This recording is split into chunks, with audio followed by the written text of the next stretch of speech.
2014 AP Chemistry Free Response question number 7. We are shown this isomerization between the cis isomer and the trans isomer for this compound, and we are told that the half-life of this process was measured under various conditions as shown in the table below. So half-life here is the thing that we are measuring based on all of these different experimental parameters. So if we take a minute to sort of digest the data here, we see between trials 1 and 2, the initial pressure of my cis-2-butene was the only thing that changed. That did not affect my half-life. Between trials 1 and 3, the volume of my container was the only thing that changed. This also did not affect my measured half-life.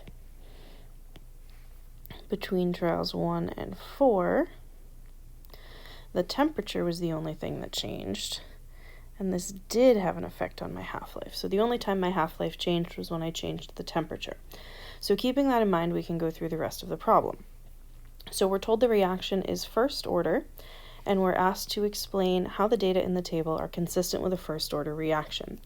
So first thing to notice here is we're asked to explain how the data in the table are consistent with a first order reaction. If you don't reference the data table, you're not going to get credit for your answer. So you want to make sure that you're always answering exactly what you are asked in terms of what you are asked about.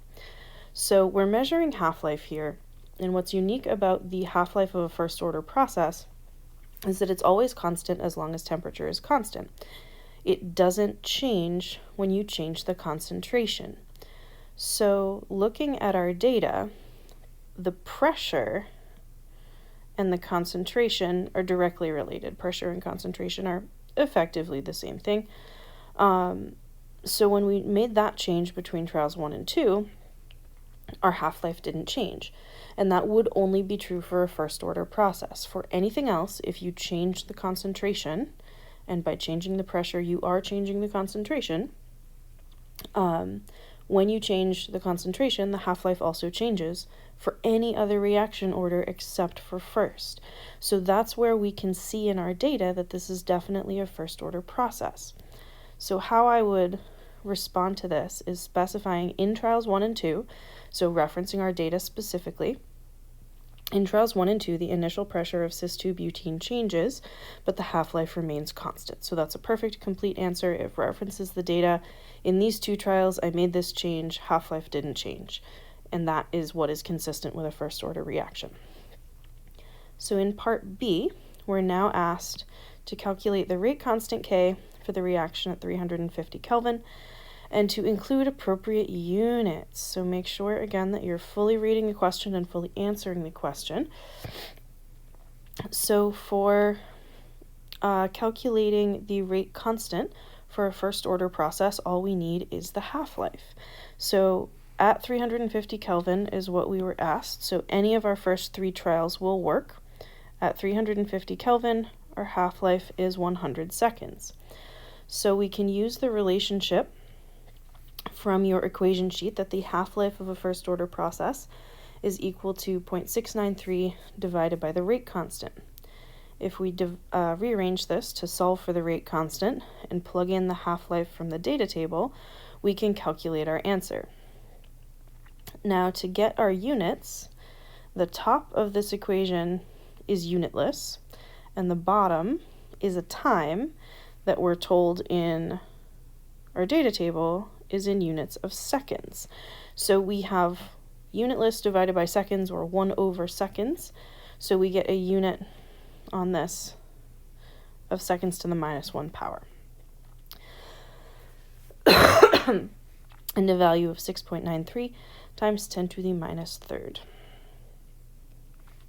So part C is asking us, is the initial rate of reaction in trial 1 greater than, less than, or equal to the initial rate in trial 2? Justify your answer. So this question tricks people sometimes. So it trips people up a little bit because people often confuse half-life with rate. So what we know about this process or this reaction is that it's first order based on our data. So what that means in terms of rate, we can write the rate law, since we know that it's first order, that our rate is equal to K times the concentration of the cis isomer. So the rate depends upon the concentration.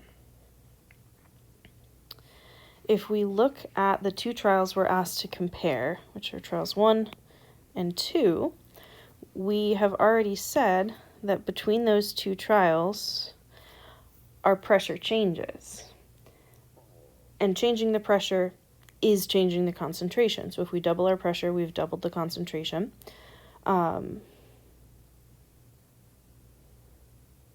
our cis isomer here if everything else is being held constant. So looking at this, if we have increased this concentration, we have also increased this rate. So trial 1, the lower concentration, would have the lower rate as well. So the first thing we want to say here is that it's less than.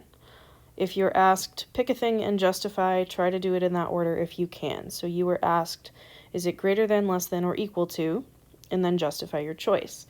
So the rate of trial 1 is less than the initial rate of trial 2 because the initial pressure is lower in trial 1, and because we know the reaction is first order with respect to that reactant, the reaction rate will be lower when the pressure is lower.